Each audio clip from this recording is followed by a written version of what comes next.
Welcome to Breaking the News Plus on this Friday night. We are going to talk about the situation that is unfolding in Houston, Texas. There was a shooting by ICE of a man that lived there named Lorenzo Salgado. He passed away, and that story is continuing to unfold in Houston. And to talk about what's going on is Brheanna Berry from our Houston station in Texas. Welcome to the show, Brheanna. No, thank you for having me. An important topic, and I know one that many of you are watching just from your own lived experiences there. So, what can you tell us? When did this happen, and what happened from what you know as a journalist? So we know that this happened on the west end of Houston. It's a very Hispanic populated area. It happened very early in the morning when many people were headed off to work, which is the case, as we've learned, of 52-year-old Lorenzo Salgado around 7 a.m. in the community there on Tuesday of this week. What we initially were told was that Salgado was driving a nondescriptive white work van, and there were three other men inside of his vehicle. We've since learned one was his brother, two others were workers, so he was just getting to their job site. We've also learned that inside the vehicle are all of his work tools, which will be important to this storyline. Mm. So we were initially told that Salgado was shot and killed after he had used his vehicle as a weapon against an ICE agent. That ICE agent then fired, killing him in self-defense, is what we were initially told. Obviously, now we're a couple days into this, and we're now getting conflicting stories. The issue we're finding is that there's not a lot of video. We recently learned that ICE officers were not wearing body camera during this operation. They have said it was a targeted investigation, a targeted operation, that their vehicles were then used. And obviously, the discussion of the vehicles now being a pivotal point of this as well. And am I understanding this correctly? Yes, ICE is saying and DHS is saying that this was a targeted operation, but they're now saying today that Mr. Salgado was not the target. Yes, so we do have that confirmed by a number of sources here, where specifically one Congresswoman Sylvia Garcia, speaking with the current acting ICE director, did tell her that they were not, Mr. Salgado nor anyone in that vehicle was the target of the operation, though they couldn't give us a description of who they were targeting or any specifics. They said that no one in the vehicle was the intended target, and that this unfolded after, because as they told us, that Mr. Salgado used his vehicle as a weapon.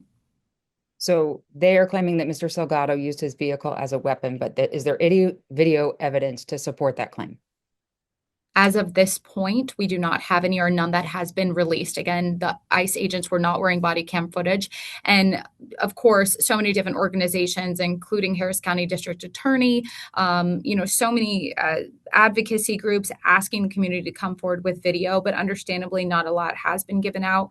We, on our own accord, have been able to see some video from a gas station that's sort of through the trees across the street. So it's difficult to see. We see the operation ensue where they do use the vehicle to cross Mr. Salgado, but we're not able to see a lot from that.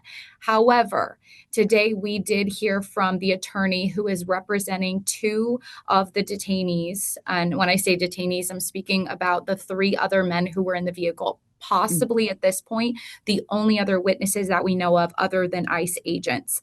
All three have said the accounts of what DHS is sharing with us is inaccurate. They claim, according to their attorney who spoke with them in Conroe, because all three are being held in a separate county from us. It's Montgomery County, so it's a little bit of a distance here from Houston proper. Their attorney has said that all of the men say that the agents came from the sides of the vehicle and were opening the doors to pull them out, which we have seen in that sort of unclear video we have. We see them on the side of the vehicle, and they say that the officer shot into the vehicle. If that is what comes out once we have more clear evidence, or obviously this investigation is happening, what those three men are saying is that the agents were never in front of the vehicle, and so therefore they're saying that Mr. Salgado was never using his vehicle as a weapon, that he just was unsure who was coming up to his vehicle. As those three men also say that the agents never use lights, sirens. Their vehicles were unmarked and they never identified themselves. Why, can you tell our viewers, would they be taking the men out of that vehicle if they were not the target?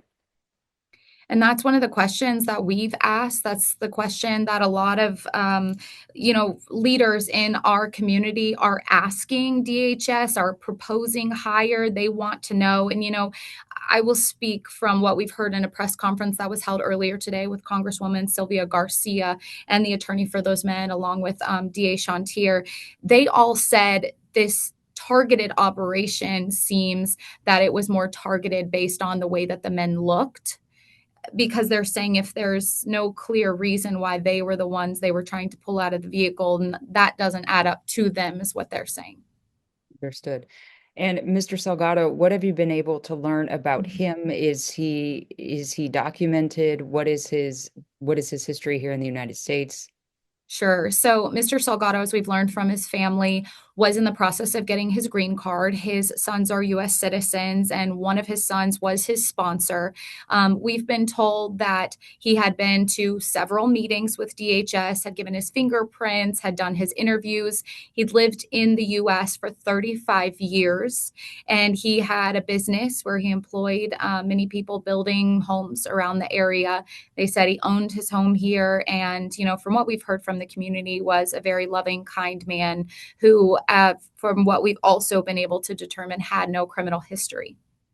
When Operation Metro Surge, which was the name of the operation that happened here in Minnesota in December and Mhm. January, was going on, it was often said by DHS and its leadership that they were here targeting the worst of the worst. I want to Mhm. ask about Mr. Salgado specifically, if that is still their call of what they were doing to enforce immigration policy in the United States. Was Mr. Salgado a man that had an extensive criminal history in Texas? From what we've learned, he had no criminal history. And was he armed at all? Was there any weapons in his vehicle? There's been nothing released from DHS or otherwise saying that there were any weapons in the vehicle found, that he had any on him, or that he even made any motion of any kind to indicate that he had a weapon. Again, they're sticking to their belief and claim from the the ICE agent, that he was using his vehicle as the weapon. And you referred to your station KHOU in Houston was able to Mhm. obtain some video from a gas station. And we know that we live in 2026 in the United States. There are cameras Mhm. everywhere. Is that somewhat of a public call to find out if anybody has ring camera video, if anybody saw any of this Mhm. commotion, even though it was early? Is it now in that fact-finding mission in terms of those who want to see what really happened, trying to figure out if video does exist? Oh, absolutely. I mean, we've heard from countless leaders, District Attorney Shantier, who has said, his agency is investigating. He said, despite not getting cooperation federally, that they plan to pursue this here. And he asked, even today during the press conference, we heard saying, if anybody has anything, because right now that is the pivotal thing we're missing. We've heard LULAC, they are offering a $5,000 reward for witness, for video, for any kind of evidence, because there's gaps right now, and that's what we're struggling with. We're hearing two sides of the story, but there's no video, there's no one who's been able to come forward and give specifics, eyewitness testimony. That's another big concern, is not just the lack of video, the lack of body cameras that were worn, which we were told today by the acting ICE director, that it is because of the government shutdown why the ICE agents did not have body camera, and that we've learned 30% nationally are the only agents that have cameras. So that was a big concern that was raised today. We have been told by the acting director that he will ensure that all agents in the field are given body cameras by the end of this month. So we know we heard leaders who say they plan on sticking with that, but yeah, a lot of people just wondering, is there some video out there? Is there someone who knows something? And specifically to those other three men who were in the vehicle, they may be our only witnesses at this point. Like you said, it was early in the morning, but they're currently being detained. And from their attorneys, they're being told that, and from family members, that they're being pressured to sign paperwork to voluntarily deport. And so we've had a lot of leaders who have spoken up against that, saying those could be the only witnesses to this. That's part of the legal case. They need to stay here in the US. And maybe it's too early to ask this question, but is that Mhm. possible? Because they are the only witnesses in addition to the actual agents in question here. If they just up and get deported, then Mhm. that's a loss of evidence. Is there any way to stop that deportation process for these men? Sure. So I'm no legal expert, but I would say it's possible that they could be deported. I think there have been other cases where we've heard that being happening. And if they're being pressured, I guess anything would be possible in that situation. But we did hear Congresswoman Garcia say that the acting director assured her that they would stay where they are and that if she wanted access to go speak with them, he wouldn't stop that from happening. So we're being told that they're cooperating and not going to move them anywhere. My last question is, Mhm. I know the experience here in Minnesota, for people here that certainly had their voices and wanted their voices to be heard. There were Yeah. lots of protests and marches and activity within community. What does it look like just within, Houston proper in terms of how the public is reacting to this, from every angle? Oh, absolutely. I don't think I've heard anyone who's not talking about it right now. Of course, here in the media, we're covering it extensively from every angle we can think of, trying to make sure that we are covering this as fair and with the type of vigilance that it needs. I think we've learned a lot from Minneapolis. I think you all have shown us exactly how we need to stay on issues like this, but not just from the media perspective. There have been protests within the community that we saw the streets filled with people immediately after this happened, demanding a transparent investigation, demanding that there be accountability, that this type of situation cannot keep happening. And I think we heard, yesterday I was listening to another press conference from LULAC officials who had posted a petition demanding that there be a transparent investigation. I'll be honest, I haven't looked today to see what the numbers are, but they posted it, and within 1 hour, they had 25,000 signatures. I checked again about 3 hours later, and they were at 140,000.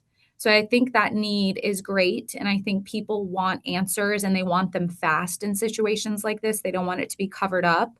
Um, and we spoke with our own legal expert just a little bit ago. I spoke with her around noon, and she was saying what is different from Minneapolis that I think we've grown is that here now leaders, local leaders are stepping in and saying, okay, we understand federally you are handling this and you have a job to do, but so do we for our communities, and they're demanding cooperation. And then if they don't get it, they're saying, that's fine, we'll continue with our own investigation.